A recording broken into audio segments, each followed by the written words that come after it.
Lufap TM Han, hilit ng puso, Isabela Reyes, ang manager ng front desk department sa Marangyang Hotel na The Pearl Manila, ay ilang linggo nang hindi nakakaranas ng isang buong gabi ng mahimbing na tulog.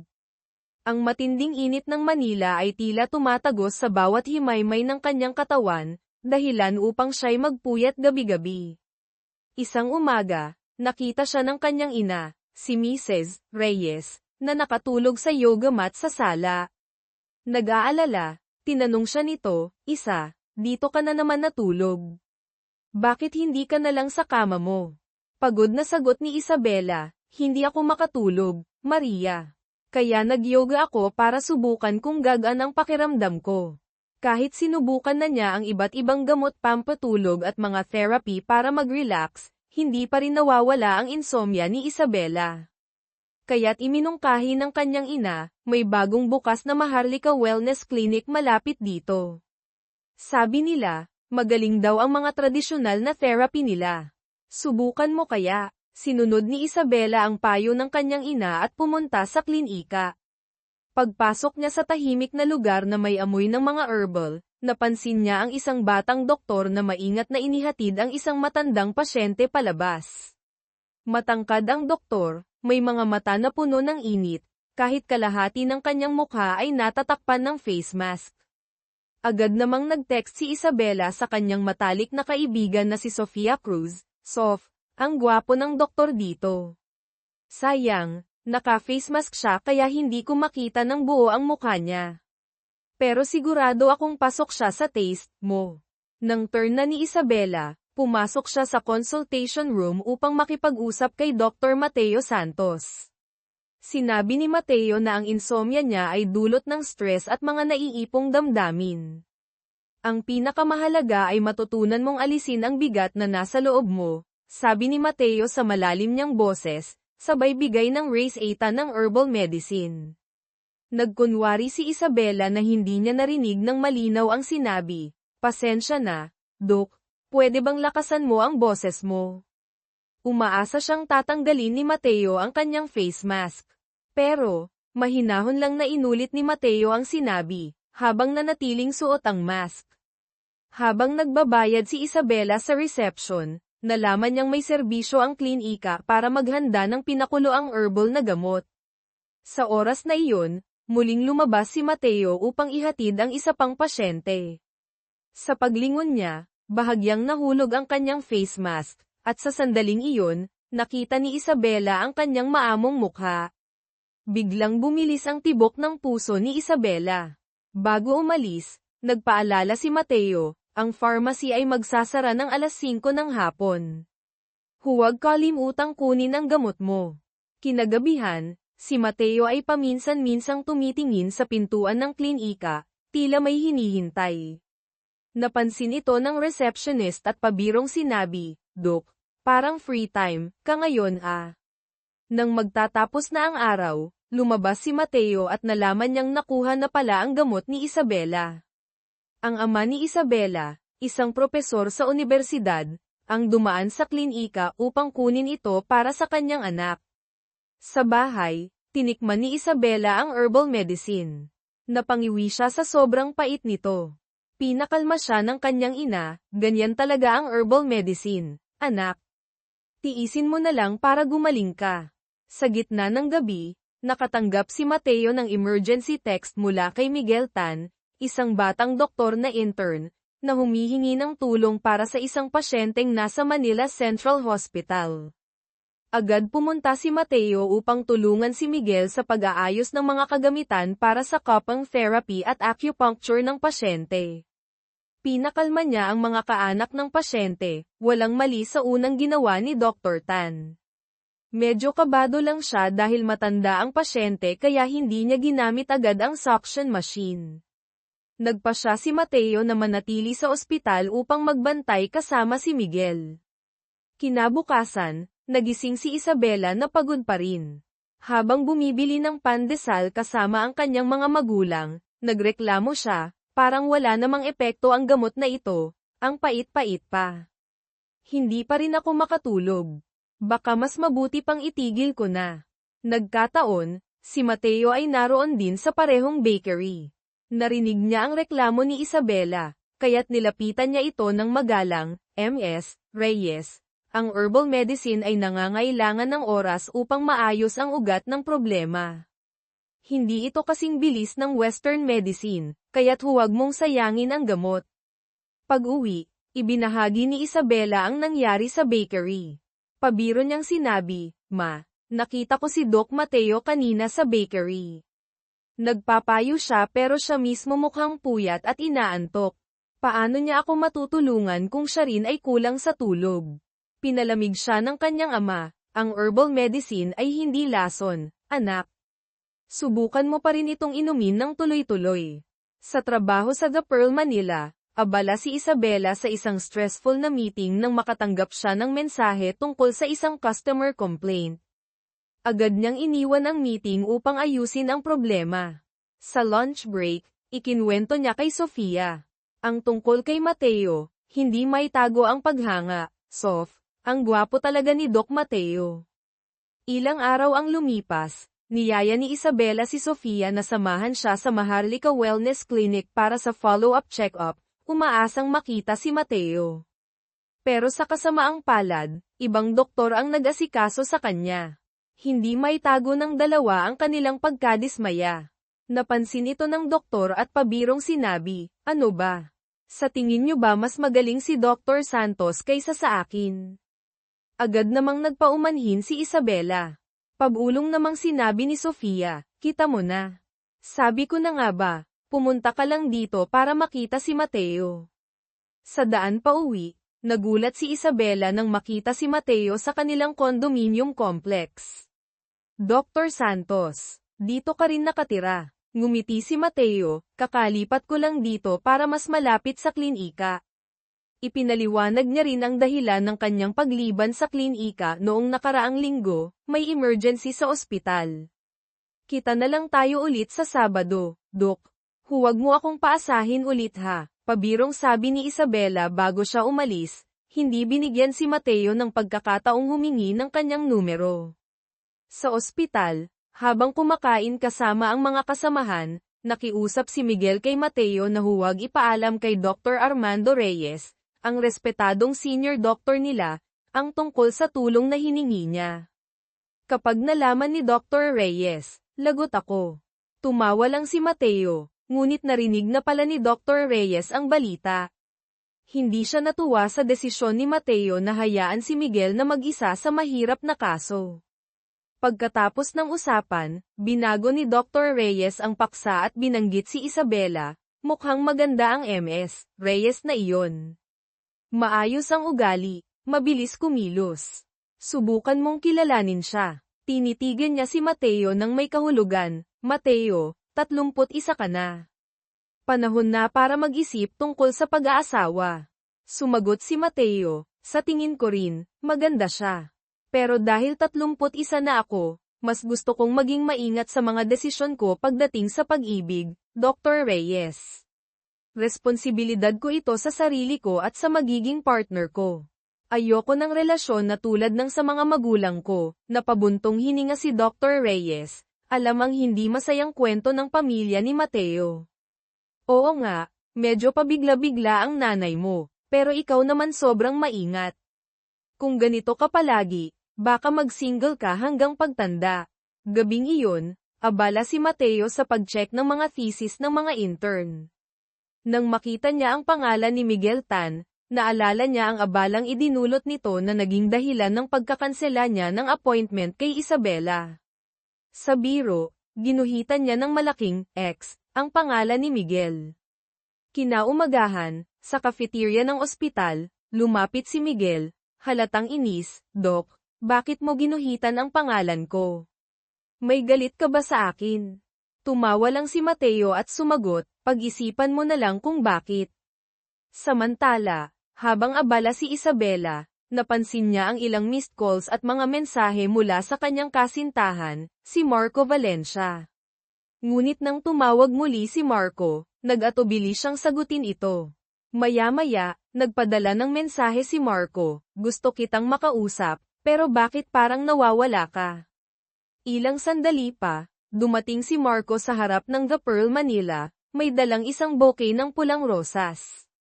Nagulat si Isabela, bakit ka nandito? Tanong ni Marco, may halong tampo, bakit hindi mo sinasagot ang tawag ko? Alam mo bang may dinner date tayo ngayong gabi? Nagpaliwanag si Isabela, may paalala naman ako sa calendar ko, sa isang marangyang restaurant. Biglang tinanong ni Marco, gusto mo pa rin bang ituloy ang plano mong mag-aral sa Switzerland? Tumango si Isabela, matagal ko nang inaasam iyon. Hindi sumang-ayon si Marco, ayaw kong umalis ka. Una, nandito na ako sa Pilipinas, tapos ikaw naman ang aalis. Paano na ang relasyon natin? Pangalawa, dagdag niya, may bahid ng pagmamataas, gusto ko sanang mag-resign ka na sa trabaho mo sa hotel. Sa huli, trabaho lang naman ito sa serbisyo. Paano kung may mga kliyente ako na mag-check-in sa hotel mo? Magpapakumbaba ka para pagsilbihan sila.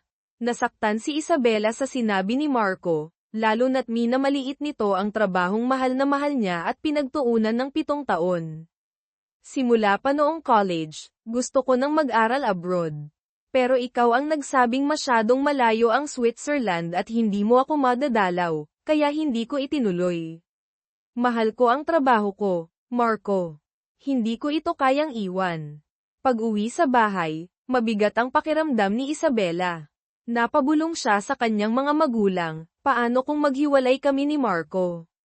Nagulat ang kanyang mga magulang. May nangyari ba? Nag-away ba kayo? Tanong ng kanyang ama. Wala naman po, sagot ni Isabela, pilit na ngumiti. Nang makita ng kanyang mga magulang ang kanyang pagkabalisa, nagbiro na lang siya, nagbibiro lang po ako. Hindi makatulog si Isabela ng gabing iyon. Bumaba siya sa lobby ng kanilang condominium at naupo mag-isa, tahimik na umiiyak. Sa pagkakataong iyon, kara-rating lang ni Mateo mula sa trabaho. Nakita niya si Isabela sa ilalim ng malungkot na liwanag ng poste. Walang tanong, naupo siya sa tabi nito at iniabot ang isang piraso ng tissue. Matapos ang ilang sandali, mahinahon siyang nagsalita, may mansanas ba kayo sa bahay? Ang amoy ng mansanas, sabi nila, nakakatulong para makatulog. Subukan mo. Kinabukasan, bumalik si Isabela sa Maharlika Wellness Clinic para sa follow-up. Si Mateo ang nagbigay ng race eta at nagsagawa ng acupuncture sa kanya. Sa pagkakataong ito, ang mga karayom ay tila may dalang kakaibang ginhawa. Nahulog si Isabela sa mahimbing na tulog habang nasa klinika. Nang magising siya, nagulat siya sa tagal ng kanyang pagtulog. Iniabot ni Mateo ang isang maliit na pouch na puno ng mga herbal, mas mabisa siguro ito kaysa sa mansanas. Biglang nagring ang telepono ni Isabela. Isang mensahe mula kay Marco, napag-isipan ko na. Siguro mas mabuti kung maghiwalay na tayo. Parang naduraj ang puso ni Isabela. Tinawagan niya si Marco, ngunit hindi ito sumagot. Nang tingnan niya ang social media, nakita niyang masaya pa rin si Marco, parang walang nangyari. Bakit hindi siya kayang harapin ni Marco? Bakit hindi na lang siya tuluyang i-block nito? Sa The Pearl Manila, naghahanda ang lahat para sa isang mahalagang summit. Inutusan ng general manager ang lahat ng empleyado na mag-focus at siguraduhing walang aberya sa pagtanggap ng mga bisita. Ginamit ni Isabela ang trabaho bilang paraan upang makalimutan ang sakit. Sa isang news segment sa TV, napansin ni Mateo ang coverage ng summit at nakita si Isabela sa background. Halata sa mukha nito ang pagod habang minamasahe ang kanyang leeg. Alam ng mga kasamahan ni Isabela, kabilang si Sofia, ang tungkol sa hiwalayan. Tinanong siya ni Sofia, gusto mo bang mag-leave muna kahit ilang araw? Umiling si Isabela, hindi na kailangan. Kaya ko pa naman. Paalala ni Sofia, may appointment ka kay Dr. Santos ngayon. Noon lang naalala ni Isabela. Pero dahil sa abalang araw, nagdesisyon siyang unahin ang trabaho.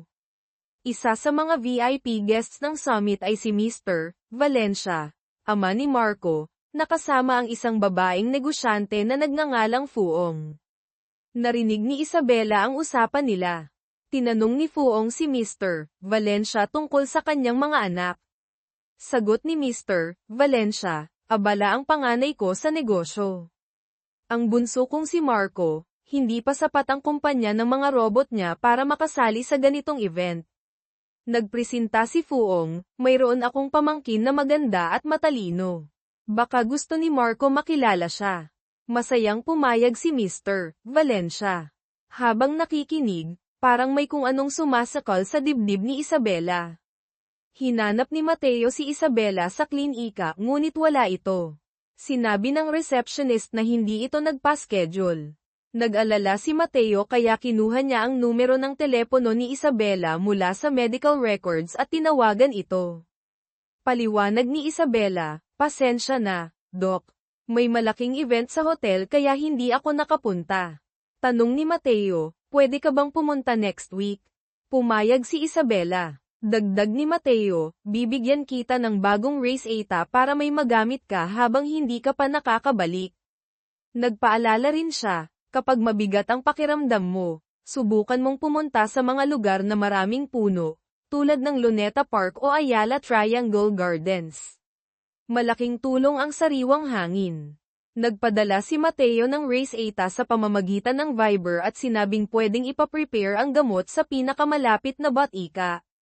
Muling nabanggit ni Dr. Reyes ang pangalan ni Isabela. Sinabi ni Mateo, baka next week pa siya makakapunta. Nang malaman ni Dr. Reyes na tinawagan ni Mateo si Isabela, pabirong sinabi nito, mukhang kumikilos ka na, Agad namang itinanggi ni Mateo, may boyfriend na siya, Doc, napailing si Dr. Reyes, halatang may panghihinayang. Habang papauwi si Mr. Valencia, inutusan niya si Isabela na ihatid siya sa parking lot. Sinamantala ni Isabela ang pagkakataon para magtanong, Sir, kailan po uuwi si Marco? Sagot ni Mr. Valencia, si Marco. Nasa bahay lang iyon. Parang tumigil ang mundo ni Isabela. Hindi pala umalis si Marco. Nasa Manila lang siya, pero ayaw siyang harapin. 7 taon ng relasyon nila, ano ang naging halaga nito? Ano ang nagawa niyang mali? Sa sobrang sakit, inubos ni Isabela ang natitirang herbal medicine kahit gaano pa ito Cap 8. Tinawagan siya ni Sofia upang kumustahin. Sinikap ni Isabela na magpakatatag, ayos lang ako. Hindi ko pa sinasabi kina mama at papa. Aayusin ko muna ang sarili ko bago ko sila kausapin. Kinabukasan, pumunta si Isabela sa Maharlika Wellness Clinic pero wala si Mateo. Sinabi ng receptionist na nasa Manila Central Hospital siya tuwing weekdays. Nagpa siya si Isabela na mag-message kay Mateo, Doc Santos, pwede ba akong pumunta sa ospital para makita ka? Agad siyang sinagot ni Mateo, oo naman. Sa ospital, sinabi ni Mateo sa isang intern na dalhin ang thesis nito sa lounge para ma-review niya. May kaunting oras siyang libre kaya hiniling niya kay Isabela na magkita sila sa maliit na garden ng ospital. Nag-aalangan si Isabela, Doc, hindi ko naman gustong makaabala sa inyo. Pwede naman akong magpa-schedule ulit sa klinika. Paliwanag ni Mateo, dito. Nasa oncology department ako. Ang mga pasyente dito ay mga may cancer. Hindi ka pwedeng magpa-schedule dito.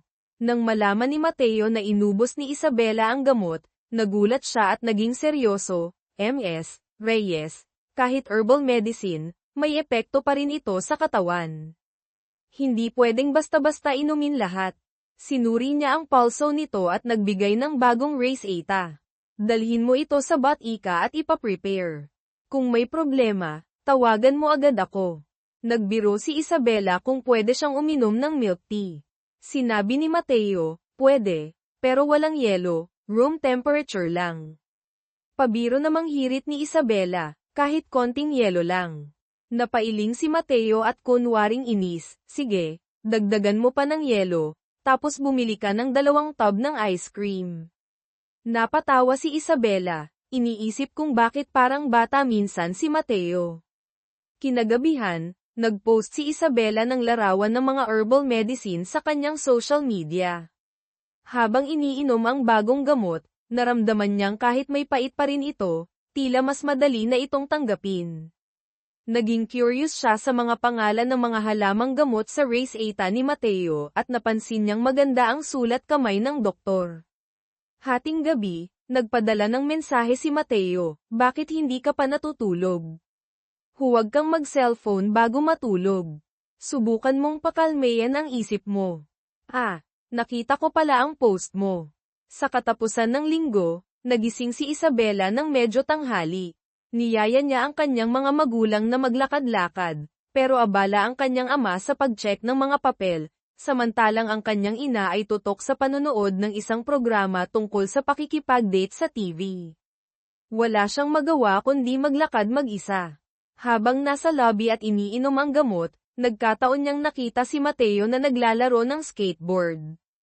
Nagulat si Isabela, gabi na, nag-skateboard ka pa rin. Ngumiti si Mateo, inayos ang kanyang medyo magulong buhok, buong araw akong nagtrabaho, kaya kailangan kong mag-relax ng kaunti. Sinabi ni Mateo na bibili siya ng ilang gamit. Sumama si Isabela dahil gusto rin niyang bumili ng mga pagkaing merienda. Pumunta sila sa isang convenience store malapit doon. Pumili si Isabela ng ilang snack, samantalang si Mateo ay kumuha ng isang bote ng orange soda, ang paboritong inumin ni Marco noon. Nang makita ni Isabela ang bote, biglang sumagi sa isip niya ang mga alaala, at naramdaman niya ang lungkot na hindi maipaliwanag. Kinabukasan, isang kasamahan ni Mateo sa ospital ang humiling na makisakay sa kanyang kotse papunta sa isang medical conference na pinangungunahan ng kanyang ama. Magalang siyang tumanggi. Nagulat ang kasamahan, Conference ng tatay mo pero hindi ka pupunta. Ipinaliwanag ni Mateo, ako ay doktor ng tradisyonal na medisina, samantalang ang conference ay tungkol sa Western medicine. Hindi ako kabilang doon. Nag-text ang kanyang ama, hinihiling na dumalo siya sa hapunan ng pamilya sa gabi, pero gumawa siya ng dahilan para tumanggi. Tahimik niyang pinanood ang balita tungkol sa conference ng kanyang ama, iniisip na palaging ganito ang kanilang komunikasyon, kapag tapos na ang lahat. Habang pauwi mula sa convenience store, biglang bumuhos ang malakas na ulan. Walang dalang payong si Mateo, kaya plano niyang gamitin ang kanyang bag bilang panangga. Ngunit bago pa niya magawa ito, lumapit si Isabela, hawak ang payong para sa kanilang dalawa. Bakit hindi ka nagdala ng payong? Tanong ni Isabela. Kinuha ni Mateo ang payong, itinakip ito kay Isabela, at inihatid siya hanggang sa lobby ng kanilang kondominium. Kinabukasan, pumunta si Isabela sa trabaho, dala ang isang bouquet ng asul na tulip. Ang hirap hanapin ng ganitong bulaklak, sabi niya kay Mateo nang magtagpo sila sa lobby. Nagpa-order pa ako para dito. Pero generous ako, bibigyan kita ng kaunti.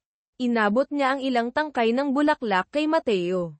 Sa katapusan ng linggo, pumunta si Mateo sa klinika para magtrabaho. Dahil nagmamadali, nakalimutan niyang magsuot ng face mask. Agad na kumalat ang larawan niya bilang gwapong doktor na walang face mask sa Viber group ng kanilang community. Nakita rin ito ng ina ni Isabela, na tuwang-tuwa, tingnan mo.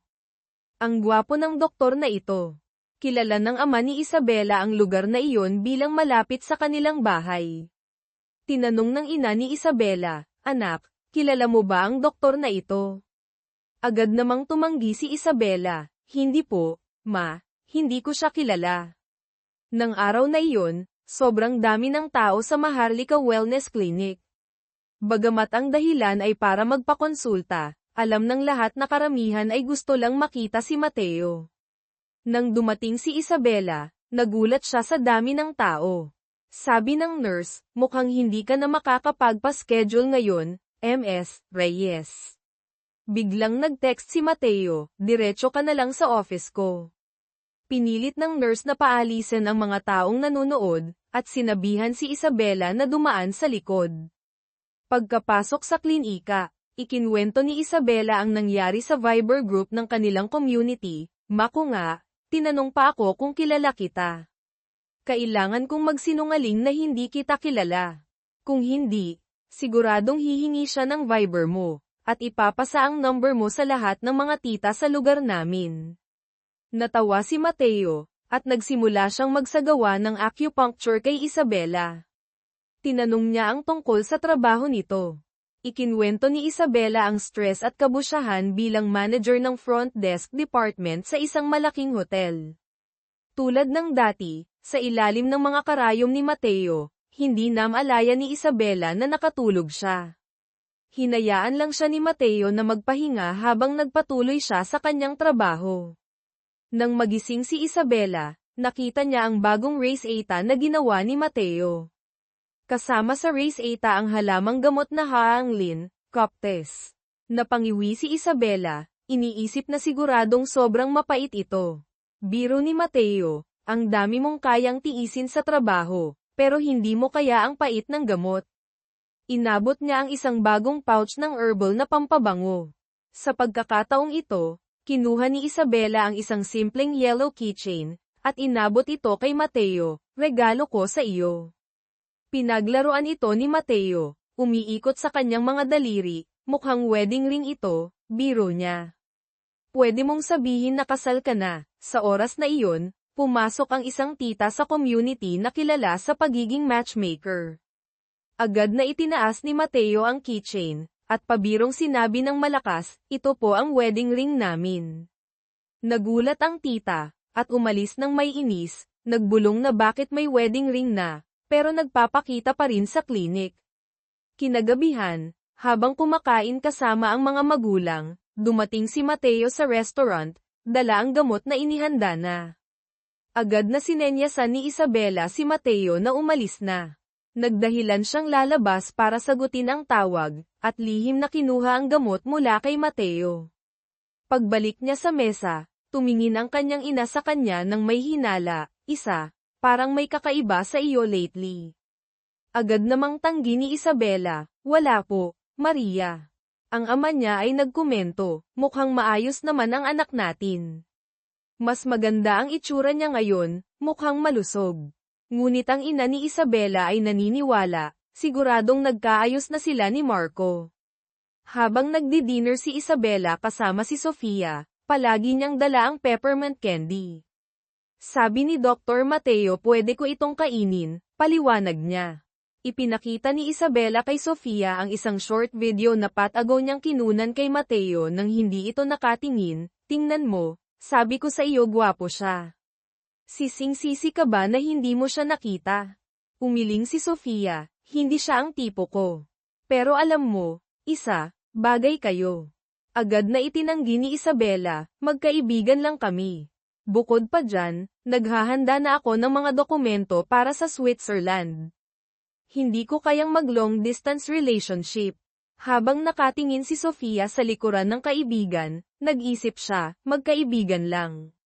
Mahirap paniwalaan, isa. Alam niyang si Isabela ay posibleng may nararamdaman na para kay Mateo, pero ang takot sa hinaharap at ang sakit mula sa nakaraang relasyon ay masyadong malaki. Ipinakita ng ina ni Isabela ang isang larawan mula sa Viber group ng kanilang community. Ang tono ay puno ng hinala, isa, ipaliwanag mo ito sa akin. Sa larawan, magkasama si Isabela at Mateo sa herbal garden, mukhang malapit sa isa't isa. Nakikipaglandian ka ba sa doktor na ito? Paano si Marco? Huwag mong sabihin sa akin na dalawa ang nililigawan mo. Wala nang magawa si Isabela kundi aminin, ma, hiwalay na po kami ni Marco. Gulat na tanong ng kanyang ina, bakit hindi mo sinabi agad? Nahihiya si Isabela, gusto ko pong ayusin muna ang lahat bago ko sabihin sa inyo. Huminga siya ng malalim. Isa pa po, gusto kong mag-apply para mag-aral sa Switzerland.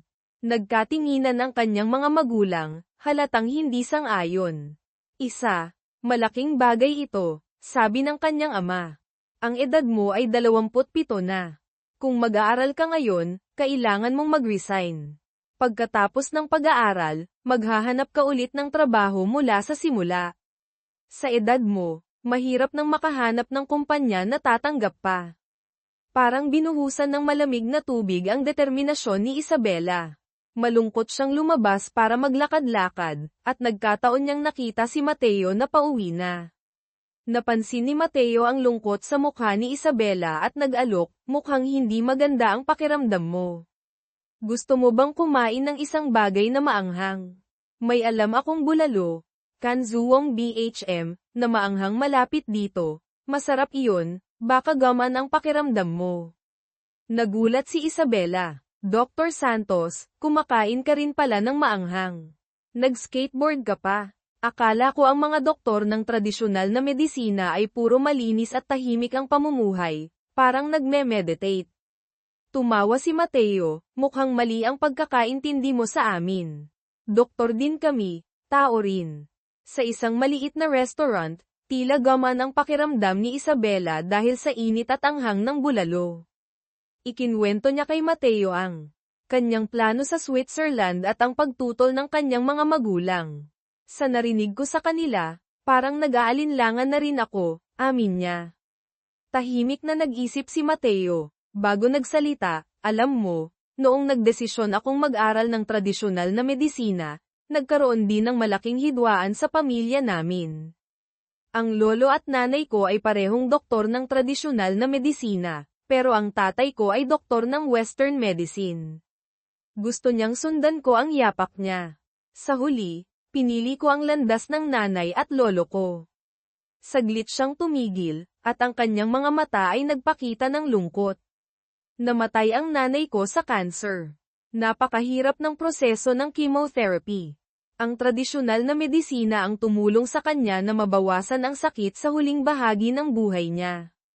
Iyon ang dahilan kung bakit mas lalo kong pinanindigan ang landas na pinili ko.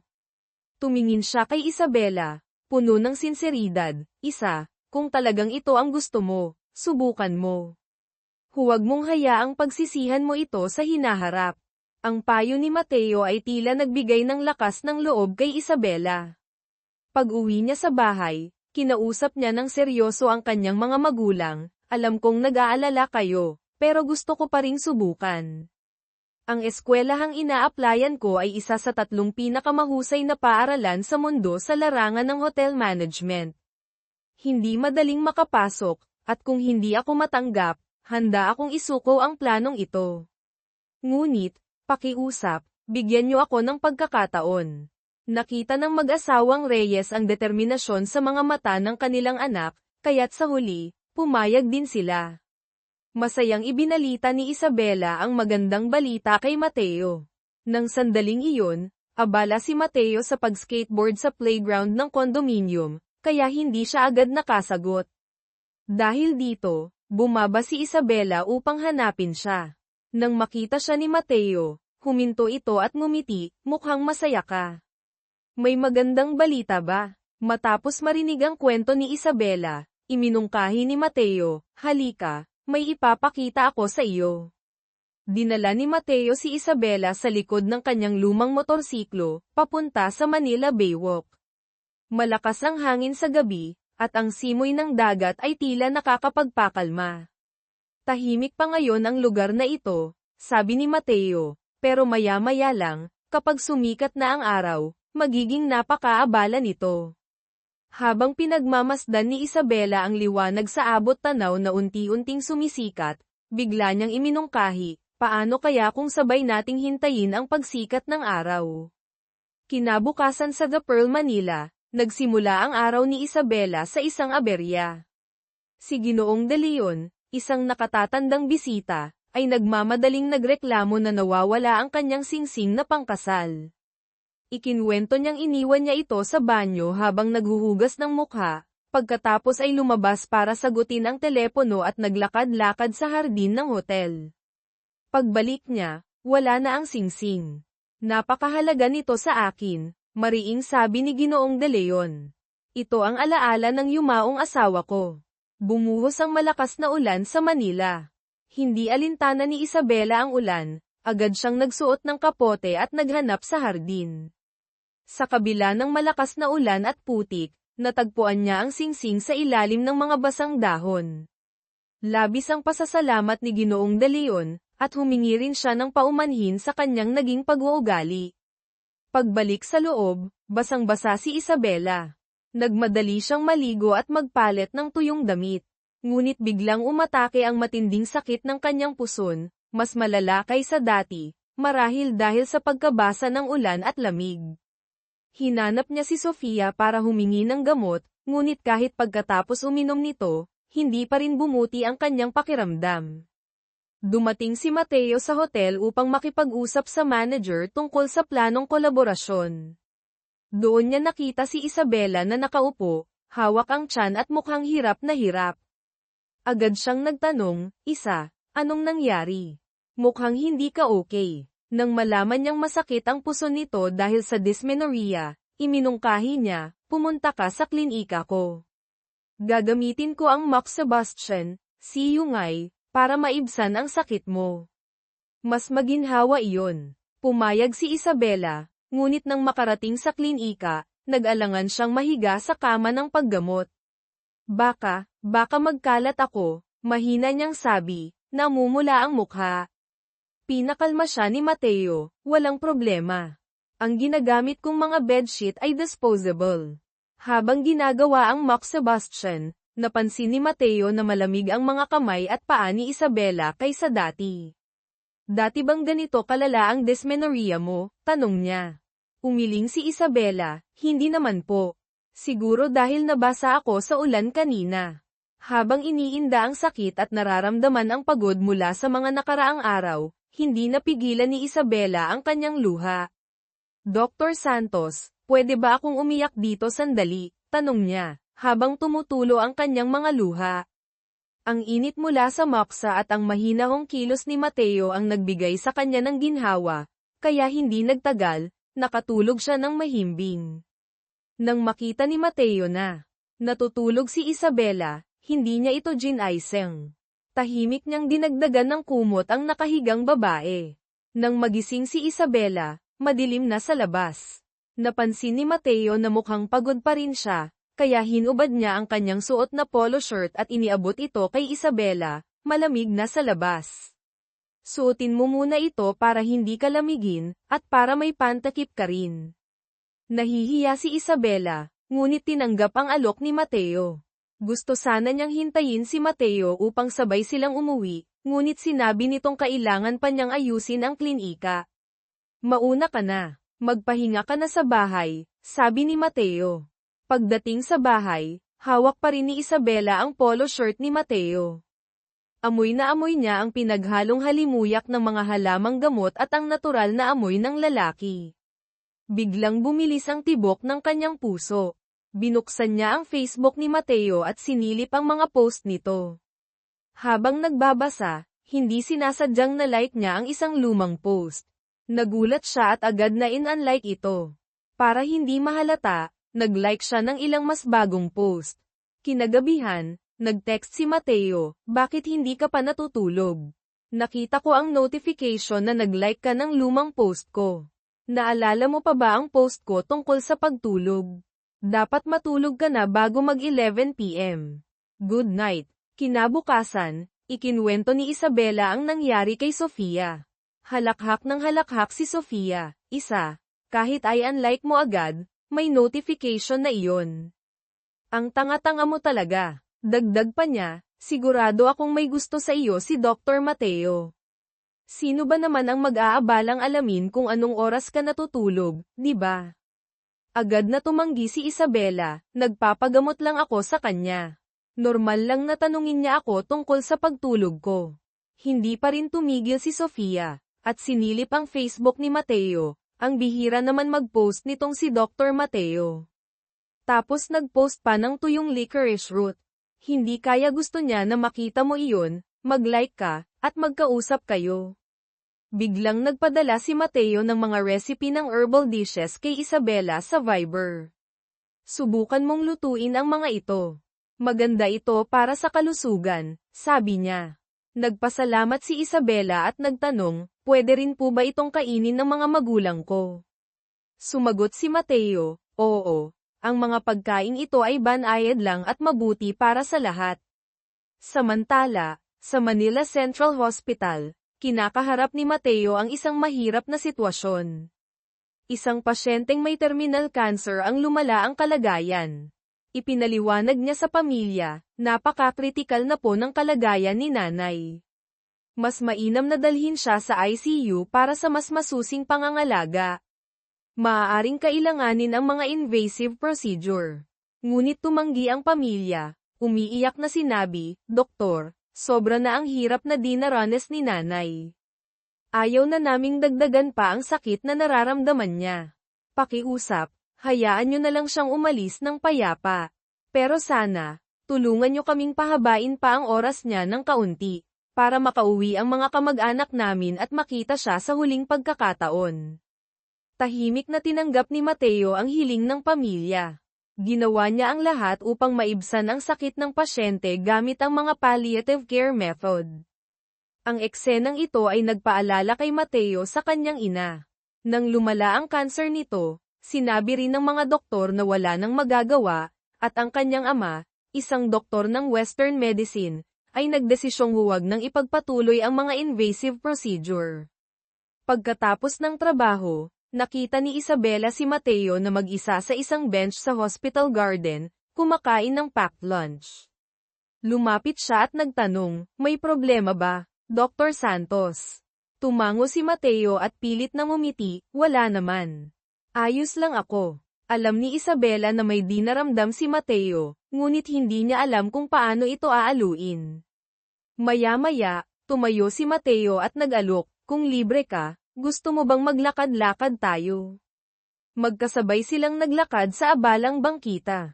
Bigla, isang motorsiklo ang sumulpot mula sa isang eskinita, mabilis ang takbo. Sa gulat, hinayla ni Isabela si Mateo, dahilan upang pareho silang matamba. Sa hindi inaasahang pagkakataon, niyakap ni Mateo si Isabela. Napatigil si Isabela, ramdam ang tibok ng puso niya sa yakap ni Mateo. Nang makabawi, agad bumitaw si Mateo, namumula ang mukha, "Pasensya na, hindi ko sinasadya." Pag-uwi ni Isabela, hindi niya maiwasang isipin ang yakap na iyon. Ano kaya ang ibig sabihin nito? Takot lang ba iyon, o may iba pa? Ilang araw matapos ang insidente, abala si Isabela sa trabaho nang bigla siyang makatanggap ng tawag mula sa kanyang ina. Ang tono nito ay puno ng misteryo. "Isa, huwag ka nang magplano ng kahit ano ngayong gabi. Umuwi ka ng maaga, may mahalagang bagay tayong pag-uusapan." Sa gabing iyon, umuwi si Isabela na puno ng pagtataka. Pagdating niya sa bahay, nakita niyang malinis na malinis ang sala, at may nakahandang tsaa at mga merienda sa mesa. Doon, naroon ang isang binatang hindi niya kilala, kasama ang mga magulang nito. Masiglang ipinakilala ng kanyang ina, ito si David. Isa rin siyang mahusay na doktor ng tradisyonal na medisina. Galing siya sa isang maayos na pamilya, at maganda ang kalagayan nila sa buhay. Nanlumo si Isabela. Napagtanto niyang inorganisa ng kanyang mga magulang ang isang blind date para sa kanya. Kahit ilang beses niyang sinubukang magbigay ng senadoryas na ayaw niya, napilitan siyang sumunod sa kagustuhan ng kanyang mga magulang at sa kasiglahan ng pamilya ng binata. Sa huli, wala siyang nagawa kundi maupo at makipag-usap ng alanganin. Kinabukasan, pumunta si Isabela sa klinika ni Mateo para sa follow-up check-up. Sinamantala niya ang pagkakataon upang maglabas ng sama ng loob tungkol sa blind date na ipinilit ng kanyang mga magulang at ang paulit-ulit nilang panggigipit na magpakasal na siya. "Parang iniisip nila na matandang dalaga na ako," malungkot niyang sabi. Ngunit dahil abala pa rin si Mateo sa pag-iisip tungkol sa hindi inaasahang yakap nila noong nakaraan, at ang sariling pagkalito niya sa nararamdaman, mali ang intindi niya sa sinabi ni Isabela. Inakala niyang nagrereklamo ito dahil pinipilit siya ng dating nobyo, na akala niya ay si Marco pa rin, na magpakasal. Bigla siyang nakaramdam ng lungkot at pagkabigo. Sa gitna ng kanilang pag-uusap, dumating si Angela Lim, isang batang doktor na intern, upang humingi ng tulong kay Mateo para sa kanyang research paper. Matapos nilang mag-usap, inimbitahan ni Angela si Mateo na maghapunan bilang pasasalamat, ngunit magalang itong tumanggi. Pagkaalis ni Angela, dumating naman si Miguel Tan, ang masayahing kasamahan ni Mateo, na may dalang kakaibang hiling. Kuya Mateo, tulungan mo naman ako, pakiusap ni Miguel, mukhang nag-aalala. Napag-alaman ni Mateo na si Miguel ay pinilit din ng kanyang pamilya na dumalo sa isang blind date kinagabihan, ngunit wala itong balak pumunta. Kuya, baka naman pwedeng ikaw na lang ang pumunta para sa akin, biro ni Miguel. Napakunot ang noo ni Mateo, ano bang sinasabi mo? Paano ako pupunta sa date na para sa iyo? Hindi ba't panloloko iyon? Kung ayaw mo, dapat sinabi mo na agad sa kanila. Walang nagawa si Miguel kundi maghanda para sa kanyang hindi gustong date. Laking gulat ni Miguel nang malaman niyang ang babaeng kanyang makikilala sa blind date ay si Isabela. Nang magkita sila sa restaurant, parehong nagulat ang dalawa. Pagkatapos ng ilang segundong pagkabigla, pareho silang natawa. Agad nilang nilinaw sa isa't isa na naroon lamang sila upang sundin ang kagustuhan ng kanilang mga magulang, at wala silang intensyon na maghanap ng karelasyon o magpakasal mula sa pagkikitang iyon. Nang maipaliwanag na ang lahat, naging mas magaan ang kanilang usapan. Nagkwentuhan sila ng parang magkaibigan. Ikinwento ni Isabela na siya ay nagpapagamot sa isang doktor ng tradisyonal na medisina sa Maharlika Wellness Clinic. Sa kabilang banda, masiglang ibinahagi ni Miguel ang tungkol sa kanyang kuya sa propesyon si Dr. Mateo Santos. Pagkatapos ng trabaho, tinawagan ni Mateo si Miguel upang tanungin tungkol sa kanyang blind date. Kumusta? Ano ang nangyari? Kamusta ang nakilala mo? Tanong ni Mateo. Sa gulat ni Mateo, ikinwento ni Miguel ang tungkol kay Isabela. Kuya, alam mo ba? Ang ka-blind date ko ay si Isabela Reyes. Napalunok si Mateo. Doon niya napagtanto ang lahat, matagal nang hiwalay si Isabela kay Marco. Ang reklamo niya tungkol sa pagpapakasal ay tumutukoy pala sa blind date na iyon. Biglang nawala ang lahat ng lungkot at pagkabigo ni Mateo, napalitan ng hindi maipaliwanag na saya. Sa wakas, naisip niya, may pagkakataon na siya. Sa hotel, matapos ang isang malaking event, abala ang mga empleyado sa pagliligpit. Napansin ni Isabela na maraming natirang magagandang bulaklak. Humingi siya ng pahintulot na kumuha ng ilan upang maiuwi. Habang ginagawa niya ito, nadaanan siya ni Lester Gomez mula sa Finance Department. Bigla itong nagkaroon ng ideya, kumuha rin ng isang maliit na bouquet, at dali-daling dinala ito kay Sofia. Kahit hindi mahilig si Sofia sa bulaklak, hindi niya napigil ang matuwa at medyo maasiwa sa biglaang gesture ni Lester. Kinagabihan, pauwi si Isabela at nakita niyang masiglang naglalaro ng skateboard si Mateo sa playground ng condominium. Napansin niyang tila mas masaya ito kaysa sa mga nakaraang araw. Hindi alam ni Isabela kung ano ang ikinasaya nito, kaya't binigyan niya ito ng kalahati ng mga bulaklak na dala niya. Para sa iyo, sabi niya. Nagulat si Mateo ngunit ngumiti ng malapad, kitang-kita ang saya sa kanyang mukha habang tinanggap ang bulaklak. Lalong naging palaisipan kay Isabela kung ano ang ikinagagalak nito. Samantala, naghahanda ang The Pearl Manila upang tumanggap ng isang espesyal na grupo ng mga bisita, isang malaking grupo ng mga turista na nasa edad 50 hanggang 60 na galing sa ibang bansa para sa isang wellness retreat na may kasamang health check-up. Marami sa kanila ang may mga kondisyong medikal tulad ng diabetes at hypertension. Inatasan ng management ang departamento ni Isabela na tiyaking maayos ang lahat ng preparasyon, kabilang na ang pakikipag-ugnayan sa mga doktor para sa ilang serbisyong medikal kung kinakailangan. Naisip ni Isabela ang isang ideya, bakit hindi natin gawing bahagi ng programa ang mga prinsipyo ng tradisyonal na medisina? Halimbawa, maaari tayong maghanda ng mga medicinal cuisine, mga pagkaing masarap ngunit mabuti para sa kalusugan. Magiging unique selling point ito ng ating serbisyo. Nagustuhan ng kanyang boss ang mungkahi at inatasan si Isabela at ang kanyang team na gumawa ng detalyadong plano. Dagdag pa niya, ang mga medicinal cuisine ay kailangang maingat na ihanda, lalo na't may mga bisitang may iniinom na gamot. Kailangan natin ng opinyon ng isang eksperto upang tiyakin na hindi magkakaroon ng adverse interaction sa mga gamot nila. Napangiti ang manager, Reyes. Narinig kong nagpapagamot ka sa isang doktor ng tradisyonal na medisina. Baka pwede mong tanungin kung interesado siyang maging konsultant para sa proyektong ito. Agad na sumang-ayon si Isabela. Kinabukasan, pumunta si Isabela sa klinika ni Mateo upang ipaalam ang tungkol sa proyekto. Sa pagkakataong iyon, sinabi ni Mateo na, nag-aaral siya ng medicinal cuisine at kakabili lamang niya ng sariwang herbal ingredients. Inimbitahan niya si Isabela na pumunta sa kanyang bahay para maghapunan. Sa kanyang maaliwalas na apartment, naghanda si Mateo ng mga simple ngunit masarap na pagkain na gawa sa medicinal ingredients. Habang nag-uusap, inilahad ni Isabela ang opisyal na imbitasyon para kay Mateo bilang konsultant ng kanilang proyekto. Matamang nakinig si Mateo at sinabi, maganda ang ideya mo. Ngunit mula Lunes hanggang Biyernes, abala ako sa ospital.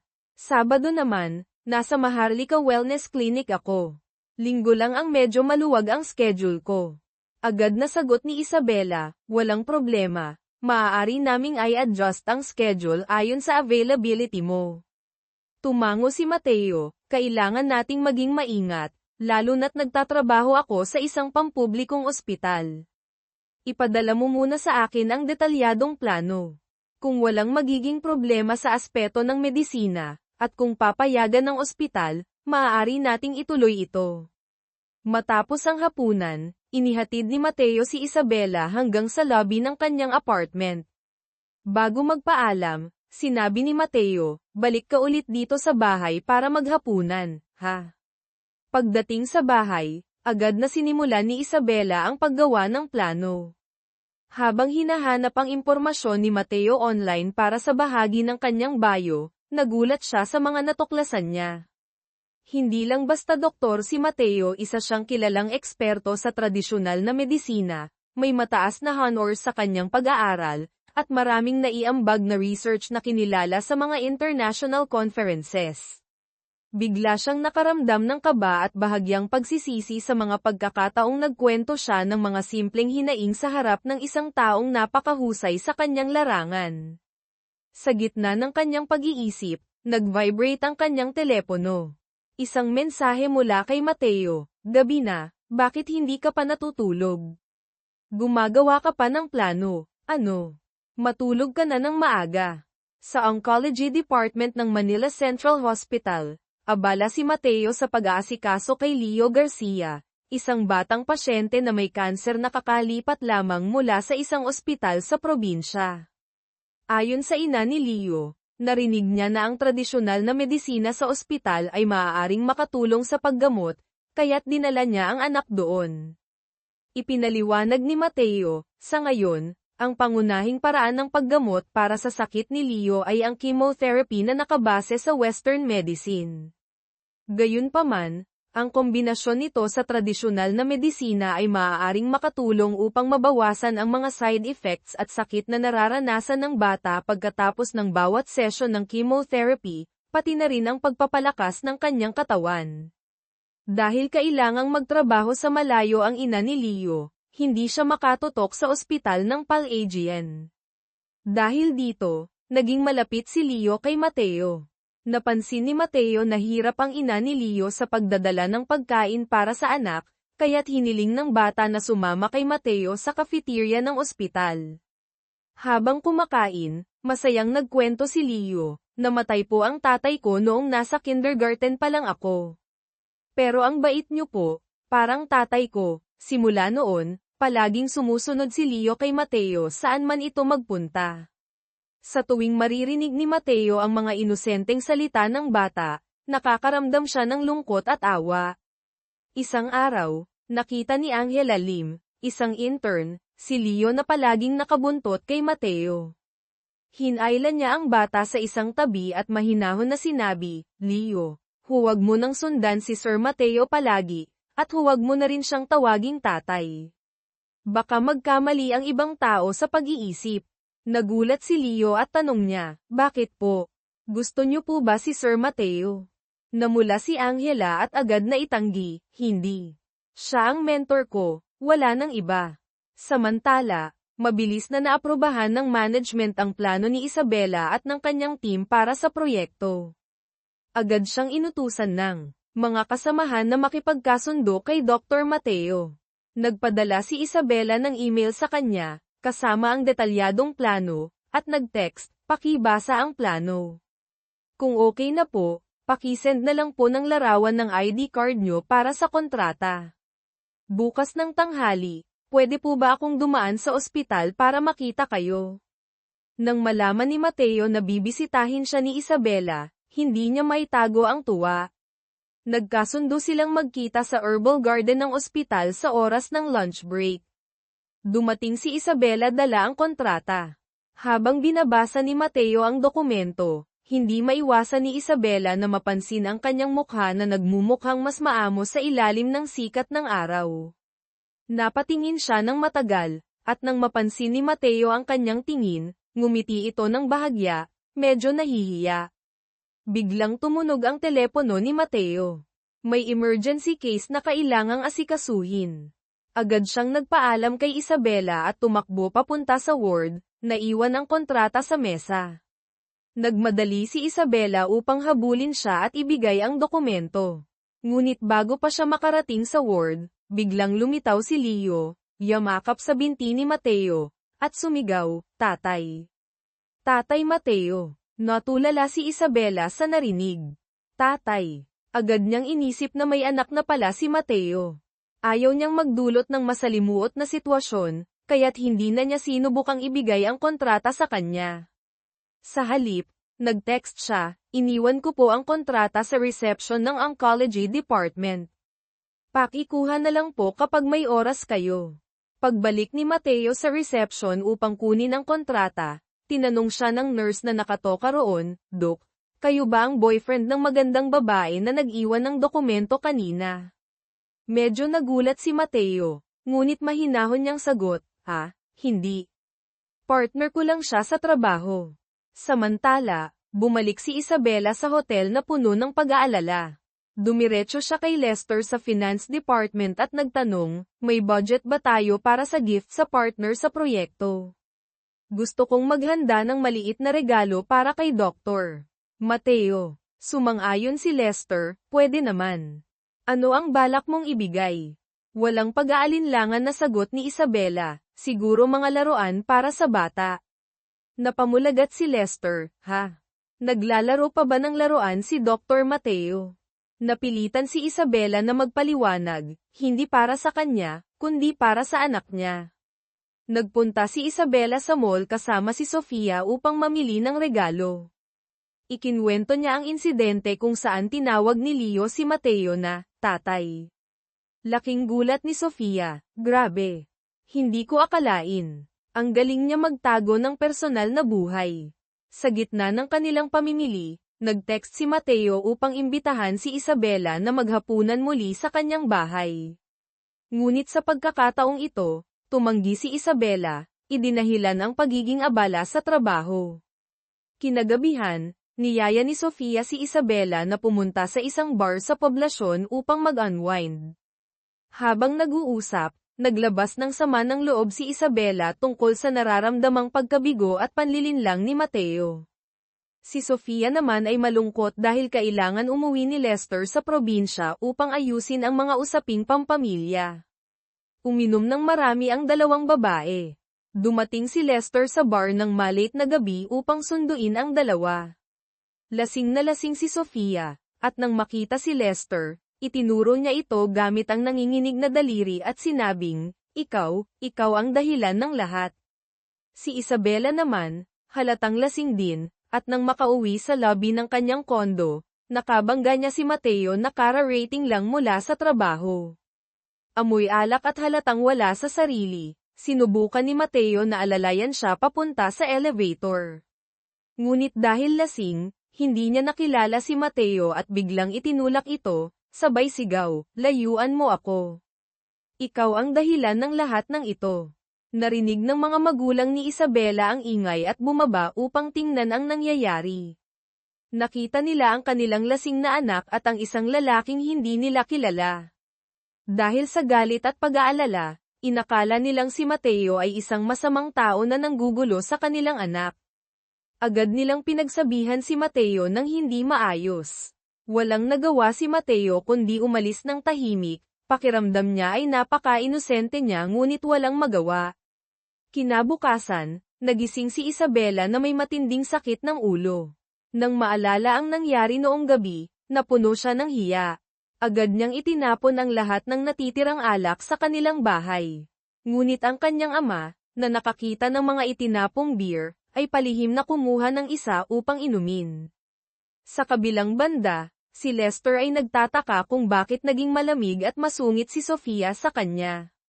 Nang mag-usap sila, napagtanto niya na hindi niya naipaliwanag ng maaga ang kanyang plano sa pag-uwi sa probinsya.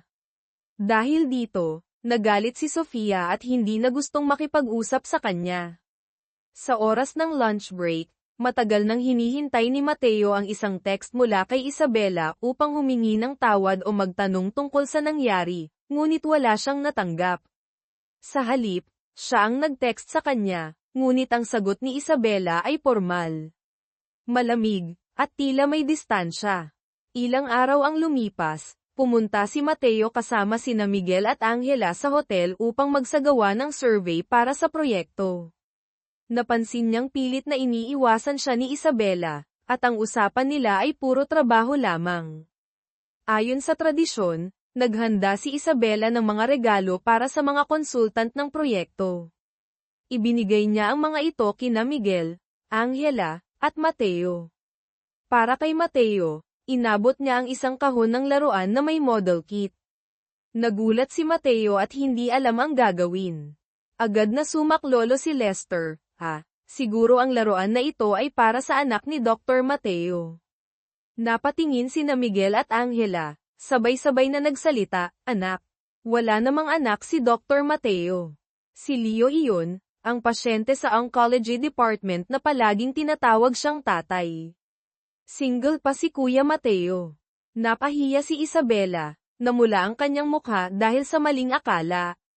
Ngunit dahil sa insidenteng ito, naayos ang lahat ng hindi pagkakaunawaan. Naging malinaw kay Mateo kung bakit naging malamig si Isabela sa kanya, at naintindihan din ni Isabela ang totoong sitwasyon. Ang buong grupo ay nagtawanan, sabay-sabay na nakaramdam ng ginhawa. Para mabago ang ambience, iminungkahi ni Mateo na dalhin ang grupo sa isang herbal garden sa labas ng lungsod. Sa sariwang hangin at berde ng mga halamang gamot, naayos ang mga hindi pagkakaunawaan, kaya't bumalik ang kasiyahan ni Isabela. Si Sofia naman ay tuwang-tuwa para sa kaibigan, kaya't sinimulan niyang maghanap ng paraan upang itulak ang bangka, at bigyan ng pagkakataon sina Isabela at Mateo na mapag-isa. Ipinakilala ni Mateo sa grupo ang iba't ibang uri ng halamang gamot. Napansin ni Isabela ang puno ng NGUVT, Schisandra chinensis, na punong-puno ng mga pulang bunga. Tinanong niya si Mateo, pwede bang kainin itong bunga na ito? Pwede ba akong kumuha? Tumango si Mateo habang nakangiti. Agad na pumita si Isabela ng isang bungkos at inabot kina Sofia at Lester, tikman nyo. Chua-chua tamis-tamis, kakaiba ang lasa. Si Miguel ay tila gustong pigilan sila, ngunit sumenya si Mateo na walang problema. Walang pag-aalinlangan, agad na kinain ni na Sofia at Lester ang bunga. Ilang segundo lang, pareho silang napangiwi at iniluwa ang bunga dahil sa kakaibang kombinasyon ng lasa, maasim, mapait, maanghang, maalat, at matamis. Doon lang nila napagtanto na niloko sila ni Isabela, kaya't sabay silang tumingin sa kanya ng masama. Sa bahagi ng exhibition hall, ipinakita ni Mateo ang mga halamang gamot na naproseso na at pinatuyo. Sinabi niya, pwede kayong kumuha ng kaunti para subukan, gamitin sa paggawa ng tsaa. Maganda ito para sa kalusugan. Meron din kaming mga simpleng recipe para sa medicinal cuisine. Si Isabela naman ay naglibot sa seksyon ng mga halamang ginagamit sa paggawa ng essential oils at fragrances.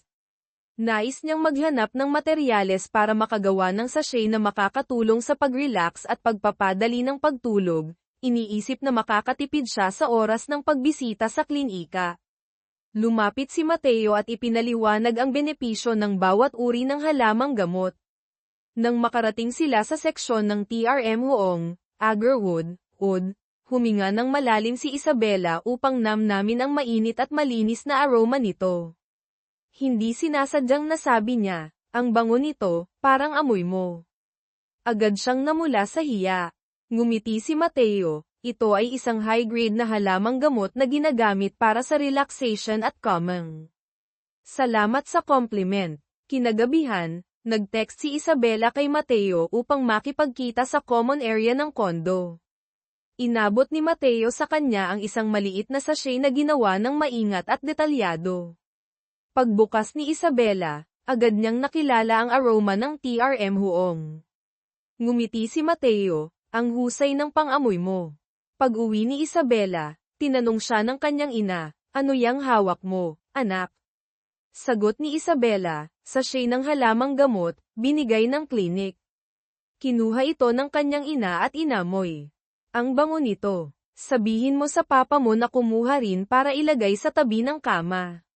Samantala, tumawag ang lolo ni Mateo mula sa probinsya. Mateo, narinig ko kay Miguel na maganda ang takbo ng relasyon mo kay Isabela. Lagi daw kayong nagkikindatan. Agad na itinanggi ni Mateo, Lolo, hindi po totoo yan. Magkaibigan lang kami, katrabaho. Ngunit ang boses niya ay halatang puno ng saya at pagkailang. Si Lolo Armando, nakilala rin bilang Dr. Reyes, ay natuwa nang marinig ang balak ni Mateo na seryosong ligawan si Isabela. Magaling, Mateo. Suportado kita. Sa The Pearl Manila, naging maayos ang pagdating ng grupo ng mga matatandang turista. Ipinagmamalaki ni Sofia ang menu ng medicinal cuisine na inihanda para sa kanila.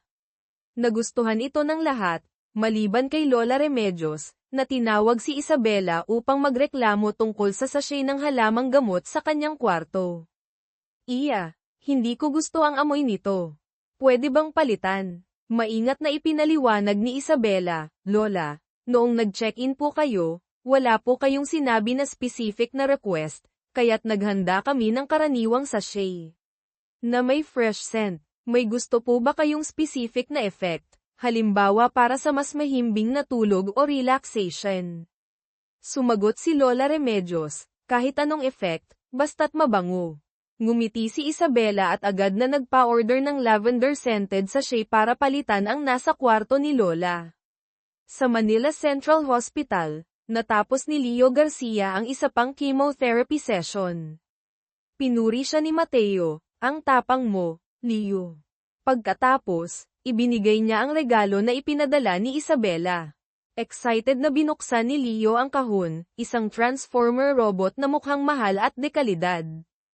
Ang ina ni Leo ay labis na nahiya at nais personal na magpasalamat kay Isabela. Ngunit sinabi ni Mateo, walang problema, ako na ang magpaparating ng pasasalamat.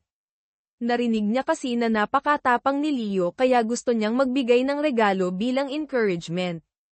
Sa lunch break, kinausap ni Lester si Isabela. Ibinahagi niya ang plano niyang mag-resign sa trabaho sa susunod na taon. Ang pamilya ko sa probinsya ay may maliit na negosyo. Gusto na nilang magretiro at ipapasa nila sa akin ang pamamahala. Nag-alangan siya bago magtanong, sa tingin mo ba, may pag-asa pa kami ni Sofia? Parang wala na kaming direksyon. Bago pa makasagot si Isabela, tumunog ang kanyang telepono. Mensahe mula kay Mateo, gustong magpasalamat ni Leo sa regalo mo. Rekomendado kanya na maghapunan sa bahay ko mamayang gabi. Libre ka ba? Ngumiti si Isabela at tinanggap ang imbitasyon. Sa ospital, napansin ni Miguel na masaya si Mateo habang tumitingin sa kanyang telepono. Grabe, Kuya Mateo, ang tagal ko nang hindi nakikita kang ganyan kasaya. Huling beses yata noong college pa tayo. Pagkatapos ng trabaho, pumunta si Isabela sa kondo ni Mateo. Tumulong siya sa paghahanda ng hapunan habang nagkukwento tungkol sa grupo ng matatandang turista. Ang lakas pa rin nila, Kuya Mateo. Ako nga, minsan hindi makasabay sa energy nila. Habang nag-uusap, Napansin ni Isabela ang keychain ni Mateo na nakasabit malapit sa pinto. Tinuro niya ang isang maliit na bilog na keychain na kulay ginto. Bigla siyang nagtanong, "Kuya, ano ito? Mukhang kakaiba." Medyo namula si Mateo, naalala ang kanyang dating biro tungkol sa wedding ring. Nagmadali siyang magpaliwanag, wala lang yan. Ngunit itinuro ni Isabela ang isa pang keychain na may maliit na brownish na bagay na tila fossil. Ito naman, mukhang interesting. Ngumiti si Mateo, long KT yan. Isang uri ng halamang gamot. Tara na, kumain na tayo. Pagkatapos ng hapunan, nagpaalam na si Isabela. Ngunit bago siya makaalis, nagpresenta si Mateo na maglakad kasama siya hanggang sa lobby. Habang naglalakad, iniisip ni Isabela ang keychain na bilog na ginto. Yun kaya ang binigay ko sa kanya dati. O ibang keychain lang na magkahawig. Pinilit niyang burahin ang pag-aalinlangan sa isip.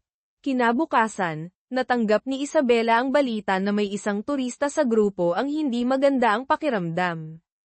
Agad siyang pumunta sa kwarto ni Lola Remedios, na siyang may problema. Nandoon na ang doktor ng hotel upang suriin siya. Mahina ang boses ni Lola Remedios, "Okay lang ako, iya. Lumala lang ang dati kong sakit. Naubos na ang gamot ko. Pwede bang magreseta ng pain reliever?" Tahimik na sinabi ng doktor kay Isabela, "Mas mabuti kung dalhin natin siya sa ospital para mas maayos ang pagsusuri." Ngunit matigas ang pagtanggi ni Lola Remedios, "Hindi na kailangan, iya. Pain reliever lang ang kailangan ko. Ayos na ako." Napansin ni Isabela na nitong mga nakaraang araw, bihira nang sumama si Lola Remedios sa mga aktibidad ng grupo. Ipinaliwanag ni Lola, "Matanda na ako, mahina na ang katawan, hindi ko kayang sumabay sa kanila. Isa pa, hindi naman kami magkakakilala. Nagkataon lang na nakita ko ang grupong ito sa bayan kaya sumama ako para may kasiyahan." Tinanong ni Isabela tungkol sa pamilya ni Lola. Ikinwento ni Lola Remedios na pumanaw na ang kanyang asawa, at ang mga anak niya ay nagtatrabaho sa ibang bansa bilang mga OFW. Bihira silang makipag-ugnayan sa akin. Iniisip ko, malapit na rin akong bumalik sa lupa, kaya gusto kong maglibot habang kaya ko pa, ani Lola habang malungkot na ngumiti. Kaya ibinenta ko ang bahay ko sa probinsya, ginamit ang pera para maglakbay. Paminsan-minsan, nagpapadala ako ng litrato sa kanila, sapat na iyon. Pagkarinig sa kwento ni Lola Remedios, bumigat ang loob ni Isabela. Kinagabihan, bigla siyang nagtanong tungkol sa kalusugan ng kanyang mga magulang. Nagulat ang mag-asawang Reyes. Ipinaliwanag ni Isabela, "Pakiramdam ko kasi, parang hindi ko masyadong nabibigyan ng pansin si Mama at Papa nitong mga nakaraang araw." Tumawa si Mrs. Reyes, "Ano ba itong anak ko?" Biglang nagising ang konsensya. "Huwag kang mag-alala, maayos ang kalusugan namin." Kinabukasan, paggising ni Isabela, napansin niyang hirap siyang igalaw ang leeg dahil sa pananakit. Kaya't napilitan siyang pumunta sa Maharlika Clinic upang humingi ng tulong kay Mateo. Sinuri siya ni Mateo at nagdesisyong gamitan siya ng hilit, isang tradisyonal na paraan ng masahe sa Pilipinas. Habang nararamdaman ni Isabela ang init ng mga kamay ni Mateo, hindi niya maiwasang makaramdam ng hiya at kaba. Pagkatapos ng masahe, mabilis siyang nagpasalamat at halos tumakbo palabas ng klinika. Dinala ni Sofia ang isang mangkok ng mainit na herbal soup para kay Isabela. Habang nag-uusap, napunta ang usapan kay Lester. Sinabi ni Isabela, mukhang seryoso na siya sa plano niyang umuwi sa probinsya, Sof. Napabuntong hininga si Sofia, pagkatapos ng napakaraming taon, parang wala talagang direksyon ang relasyon namin. Siguro, hindi talaga namin mahal ang isa't isa ng ganoon kalalim. May ilang dokumento na kailangang tapusin ni Isabela para sa kanyang aplikasyon sa pag-aaral sa ibang bansa, na may kaugnayan sa proyekto ng medicinal cuisine na pinagtutulungan nila ni Mateo. Lumapit siya kay Mateo para humingi ng tulong. Maingat na ipinaliwanag ni Mateo ang mga kailangang ayusin, at tinulungan siyang baguhin ang nilalaman. Habang nagtatrabaho, lihim na tinitingnan ni Isabela ang seryosong mukha ni Mateo. Pagkatapos ng ilang oras, napagod si Mateo at nakatulog sa sofa. Tahimik na lumapit si Isabela, maingat na inalis ang salamin ni Mateo, at tinitigan ang gwapo niyang mukha habang natutulog. Biglang bumilis ang tibok ng puso niya. Hindi sinasadyang yumuko siya, tila hahalikan si Mateo, nang biglang tumunog ang doorbell. Nagulat si Isabela, tumayo agad at binuksan ang pinto. Si Miguel Tan ang dumating, hiningal at nagmamadaling sinabi, "Kuya Mateo. Bukas na ang pagsusuri ni Dr. Reyes sa thesis. Pakicheck ulit, kuya." Hindi tamang oras ang pagdating ni Miguel. Nagpaalam si Isabela nang nahihiya at mabilis na umalis. Naiinis si Mateo, hindi pinapasok si Miguel sa loob ng bahay. Pag-uwi, hindi maalis sa isip ni Isabela ang sandaling muntik na niyang halikan si Mateo. Mainit ang pakiramdam ng kanyang mukha. Bumaba siya sa lobby ng kondo upang bumili ng kwek-kwek at fishball para maibsan ang kaba. Nagkataon, bumaba rin si Mateo. Iminungkahi niyang kumain silang dalawa. Habang kumakain, sinabi ni Isabela, "Ayos na ang mga dokumento, kuya. Kailangan ko lang ayusin ang ilang detalye." Tumango si Mateo at nagtanong, "Kailan ka aalis?" Sagot ni Isabela, "Sa Pebrero, kung walang aberya." Pagbalik sa kanyang kwarto, sinuri ni Isabela ang time zone ng Manila at Switzerland. Malaki ang pagkakaiba. Iniisip niyang malayo ang magiging distansya nila ni Mateo, at maaaring matagal bago sila muling magkita.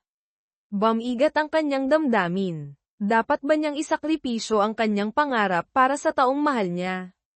Kinabukasan, sinuri ni Dr. Reyes ang thesis ng mga intern. Napansin ni Miguel na maagang aalis si Mateo, kaya't pabirong sinabi, "Kuya Mateo. Maaga ka na naman. May date ka ba? Bilisan mo, baka hinihintay ka na." Narinig ni Dr. Reyes ang sinabi ni Miguel at nagtanong, "Ano bang nangyayari, Miguel?" Tumawa si Miguel, kasi po, kahapon, nabulabog ko ang date ni Kuya Mateo at ni Miss Isabela." Tumingin si Dr. Reyes kay Mateo nang may malalim na ibig sabihin. Walang magawa si Mateo kundi magpaliwanag, "Nag-uusap lang po kami tungkol sa trabaho." Ngumiti si Dr. Reyes at nagbiro pa ng ilang beses. Sa huli, umamin si Mateo, "Opo, sinusubukan ko pong ligawan siya." Natuwa si Dr. Reyes sa narinig. Ang balitang, nililigawan ni Dr. Mateo si Manager Isabela ng The Pearl Manila, ay mabilis na kumalat sa ospital. Lahat ng nakakasalubong ni Mateo ay ngumingiti at nagbibigay ng suporta. "Golang, Doc Santos." Isang babaeng kasamahan pa ang nag-alok, "Doc, gusto mo ba ng love advice? Tutulungan kita." Napabuntong hininga si Mateo, "Grabe, parang buong ospital na ata ang nakakaalam." Samantala, si Mrs. Reyes ay hindi pa rin sumusuko sa paghahanap ng makakarelasyon para sa kanyang anak. Nagpakilala siya ng bagong kandidato. Tumanggi si Isabela, "Mama, hindi ko po kaya. Ang mga pumupunta sa blind date ay seryoso sa kasal. Ako naman ay aalis papuntang ibang bansa. Hindi ba unfair iyon para sa kanila?" Ngunit nagpumilit si Mrs. Reyes, at nagset ng blind date para sa Biyernes ng gabi. Walang magawa si Isabela kundi maghanda para harapin ito. Dumating si Isabela sa restaurant sa tamang oras. Lumipas ang kalahating oras, 1 oras, ngunit walang dumating. Tumunog ang kanyang telepono, mensahe mula sa kanyang ina, "Anak, iniwan ka ng lalaki." Pinagalitan ko ang matchmaker. Napakawalang kwenta. Kumain ka na lang at umuwi. Habang paalis si Isabela, nakita niya si Miguel sa labas ng restaurant. Ipinaliwanag ni Miguel, "Nagkikita-kita ang grupo namin sa isang bar malapit dito. Si Kuya Mateo ang nagsabi na imbitahan ka para sumama." Nag-alangan si Isabela, "Puro kaibigan niya iyon, okay lang ba na sumama ako?" Tumawa si Miguel, "Oo naman. Kaibigan din namin ang Kuya Mateo mo. Tara na." Nagpunta si Isabela sa bar kasama si Miguel. Mabait ang mga tao at naging masaya ang usapan. Naglaro sila ng Truth